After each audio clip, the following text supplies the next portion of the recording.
17 True Disturbing and Terrifying Ghost Stories, Paranormal Scary Stories to Fall Asleep to.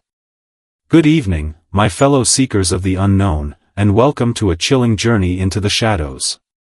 I'm Mort, your guide through the eerie and unexplained, and tonight, I've gathered 17 true ghost stories that will send shivers down your spine. These tales, drawn from real experiences, are woven with terror, mystery, and the unexplainable. So, dim the lights, pull the blankets close, and let the darkness envelop you as we delve into the paranormal. Get ready, these stories might just keep you awake long after the final word. Story 1, The Lady of the Bank. In a quiet, forgotten corner of a small town lies a road known only as the Bank. Narrow, twisting, and flanked by dense forest on one side and a steep drop to a creek on the other, it's a place where the air feels heavy with secrets. Local legend whispers of a woman who, 60 years ago, met her end on this cursed road. They say she fell asleep at the wheel, her car plunging over the bank into the creek below, a bottomless abyss, some claim, that swallowed her body whole. No trace of her was ever found, but her spirit lingers. Drivers speak of a woman standing by the roadside, vanishing as they slow down, or worse, appearing inside their cars, a silent passenger in the dark. Just a few months ago, I found myself on this very road. A wreck had blocked the main route, and exhaustion urged me to take the bank to get home. I'd driven it before, mostly in daylight, but never alone at night. The stories of the Lady of the Bank were far from my mind as I navigated the curves, my music barely audible, my only worry a stray deer. Then, a piercing ding shattered the silence. My heart raced as the seatbelt warning light glowed on the dashboard. I checked my belt, it was secure. Confused, I glanced to the passenger seat and froze. There, for a fleeting moment, sat a figure with long, dark, wet hair obscuring their face, staring out the windshield. A scream tore from my throat as I slammed on the brakes, the car skidding to a halt. When I looked again, the seat was empty, the dinging silenced, the light gone.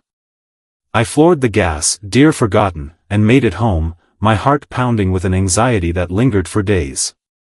Locals say it was the Lady of the Bank, trying to hitch a ride. My sympathy for her is real, but I'll never take that road after dark again. Story 2, The White Witch of Potomac Overlook. Deep in the moonlit woods of Potomac Overlook Regional Park in Arlington, Virginia, four friends, myself, my brother, and our two lifelong companions, ventured into the night, drawn by mischief and adventure. The full moon bathed the forest in silver, casting shadows among the red and gold autumn leaves. We were building a makeshift shelter in a clearing, laughing and tossing sticks, unaware we were near the site of an old cemetery, its graves long relocated. The air grew colder, the leaves rustled unnaturally, and footsteps echoed from the creek below. Not cicadas, not the wind, something else. Our laughter faded as whispers surrounded us, growing louder, more insistent. My brother's confidence wavered, my friend clutched my sleeve, and we all felt it, the woods were no longer ours. Then, we saw her, a woman in flowing, colonial-era robes, glowing faintly as she climbed the hill from the creek. Her presence radiated anger, freezing us in place. We later called her the White Witch. As we stood, paralyzed, my friend's brother cried out, clutching his arm where a fresh, bleeding scratch appeared, with no cause in sight. We ran, her presence trailing us until we reached the safety of our car. The next day, a local history book revealed tales of two witch sisters haunting the area near the old Donaldson Cemetery, their story eerily matching our own. We had no idea she was real, but her wrath was unforgettable. Story 3, Grandma's Ghostly Steps. In the rural heart of Mexico, at my grandparents' ranch in Coahuila, a strange night unfolded when I was 10. The house, a simple rectangle with curtained doorways, buzzed with the warmth of family. That night, I slept on a new recliner near my mom and brother's bed. At 2 or 3 a.m., thirst woke me, and I heard footsteps pacing between the front and back doors. Peering through the dim light, I saw my grandma's legs, her familiar shoes clicking softly. "Grandma, can you get me a glass of water?" I called. The footsteps turned toward the back door, then stopped. No door opened. Confused, I called again, only to hear my grandma's voice from her bed nearby. "What happened?" I screamed, waking the house. The doors were locked, no one else was there, and my family dismissed it as a dream. But I know what I saw, something mimicking my grandma, pacing in the night, leaving no trace. Story 4, Mr. Jimmy in Lello, Kentucky. Last month, my husband, our 4-year-old son, and I stayed in a 1912 Airbnb in Lello, Kentucky, once owned by Dr. Dutton. Our son, who's on the autism spectrum and speaks in short phrases, startled us at dinner by saying, "Mr. Jimmy." No Jimmy exists in our lives, no friend, no cartoon. When asked, he said Jimmy was a boy, happy but mean, and a teenager, a concept he shouldn't grasp. That night, we set up ghost hunting gear. The EMF meter spiked, the REMM pod blinked at every question about Jimmy, and a cat ball moved once. Research uncovered a 1913 accident at Lello Lagoon, where a James died. Was our son's Jimmy connected to that tragedy? The house felt normal by morning, but the name lingers, an unsettling echo of something we can't explain. Story 5, Faceless Child in Missouri. At 12, in a new house in rural Missouri, I woke at 5:23 a.m. to a chilling sensation of being watched. In the moonlight, a silhouette stood at my bed's edge, resembling my 7-year-old brother, Xander. Annoyed, I snapped at him to leave, but as he stepped closer, I saw a faceless, white-skinned figure, hairless and clothless, like the Dear David legend. My scream sent it reeling backward, knocking over my alarm clock before it crawled, spider-like, to the corner and vanished when my mom turned on the light. She called it a dream, but the displaced clock told a different story. The house later echoed with cups sliding, bells ringing, and children's voices, leaving me haunted by that faceless child's curious gaze. Story 6, Followed by Spirits. I've come to believe spirits follow me, not places. One night, after unstrapping my infant son from his jolly jumper, I heard loud banging and a chain rattling. In the living room, the jumper's frame swung violently, as if an unseen force slammed it against the doorframe for 10 seconds. I fled with my son, the house's heavy energy driving us out soon after. Another time, leaving a party at 5 a.m., my husband and I met a woman and 3 children in pioneer clothing on a closed street. They asked for a non-existent road, their vacant eyes haunting us as they walked away, lost in time. Were they ghosts, searching for a home long gone? Story 7, Silhouette in the Window. In a 130-year-old house in northern Idaho, under the eerie orange glow of streetlights reflected off snow, I saw a man's silhouette at my bedroom window, chest up, too high to be human. Hiding under my covers, I peeked to find it gone, with no footprints in the snow outside. The house often buzzed with glimpses of a ghostly boy running outside, but this figure was different, silent, looming, and impossibly real in a moment that still chills me. Story 8, Knocking in the Bedroom.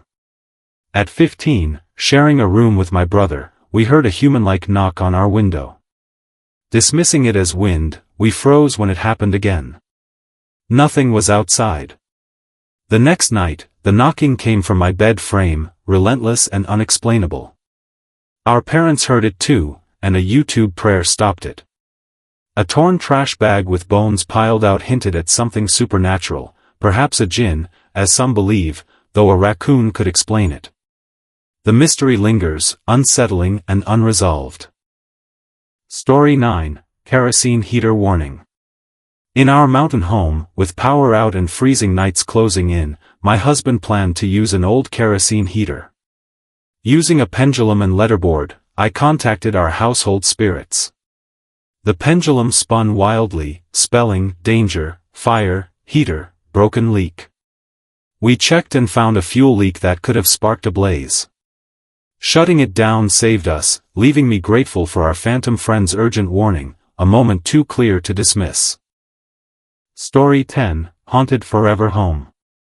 Our new country home seemed perfect until I heard horse steps on the sidewalk one night, finding only a horseshoe in the weeds the next day.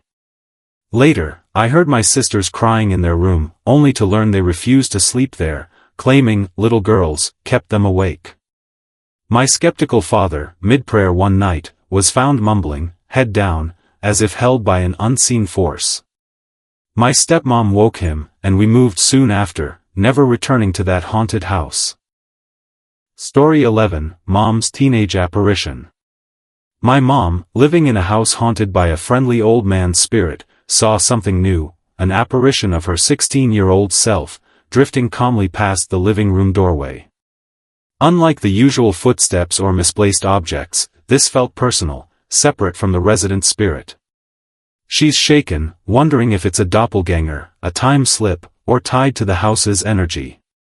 Has anyone seen their younger self as a ghost? The question haunts us both. Story 12, Brother's Spirit at the Computer. At 12, alone at home, I felt watched while using the computer. Turning, I found no one, yet the sensation persisted, urging me to shout, "Go away." Days later, my mom revealed she'd consulted a medium, who said her brother, killed in a 1980s motorbike crash, loved technology and watched us use it. The realization that his spirit might have been there shook me, tinged with guilt for dismissing him. Story 13, Wet Fingers Sound in Oregon.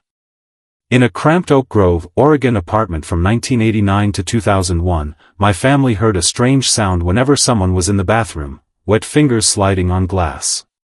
Loud and unmistakable, it never scared us, only made us laugh, joking, "Hi, ghost." No smudges or marks ever appeared on the windows, leaving us to wonder, was it a ghost, a poltergeist, or something else entirely? Story 14, Red Candle Woman. At 10 or 11, after watching scary YouTube videos, I saw a red light in my hallway. Expecting car headlights, I found an old woman holding a red candle, resembling a figure from a video. Panicked, I hid under my covers, later fleeing to my brother's room. She vanished, leaving me unsure if she was a ghost or my imagination, fueled by fear and the dark. Story 15, Ghostly Cowboy in the French Quarter. In the misty French Quarter, leaving the morgue bar to move my truck, I heard a metallic chain clink. A short man with a wallet chain and spurs appeared within arm's reach, walking away as if he'd passed me, yet I hadn't seen him approach. He vanished, a ghostly figure materializing from the damp night, straight out of a horror film. Story 16, Chillingham Castle Ghost Hunt. At England's most haunted Chillingham Castle, I stayed in the lookout apartment, feeling an ominous air. Within an hour, a child's giggle echoed. A 10 p.m. ghost hunt revealed orbs, noises, and shadow figures in King Edward's room. During an Estes method session, I heard curses, while a lute string snapped and whistling haunted the forest. The spirits were active, making Chillingham a must-visit for thrill-seekers. Story 17, Outro. Thank you, brave listeners, for joining me on this spine-chilling journey. I'm Mort, and despite battling illness, thanks to those back-to-school germs, this collection of ghostly tales was a labor of love. September's been tough, but I'll be back with a weekend compilation and regular content by Monday or Tuesday. A huge shout-out to my members and patrons, you're the heartbeat of this channel.